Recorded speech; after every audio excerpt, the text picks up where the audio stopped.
Yorana Yannick Sako pour une nouvelle vidéo. J'aiguise et je polis tes couteaux avec mes pierres japonaises. Ça, c'est un Spyderco paramilitary avec un acier estronné. J'ai eu le plaisir d'aiguiser un couteau comme celui-là. C'est un couteau pliant de la marque Spyderco avec un acier super steel en S30V.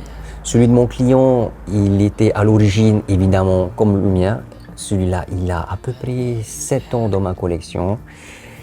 Il a une belle courbure là. Quand on fait ça pour couper du bois, faire la cuisine, souvent c'est cette partie, celle-là, elle est courbe du talon jusqu'à la pointe. Et ce que l'on trouve dans les couteaux de cuisine, ce petit béni, cette courbure se trouve souvent uniquement près de la pointe. Un peu comme sur un katana près du yokote.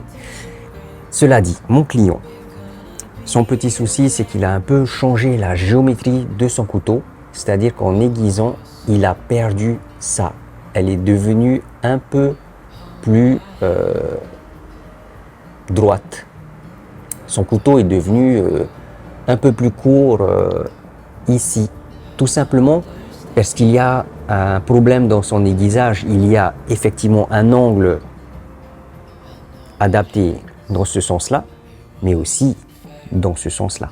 Son couteau, il est devenu plus plat parce qu'il a eu tendance à négliger le deuxième angle. Il faut être beaucoup plus rigoureux parce que quand on regarde le couteau, si je continue à aiguiser dans ce sens-là, c'est tout à fait normal d'avoir un angle plat devant son couteau.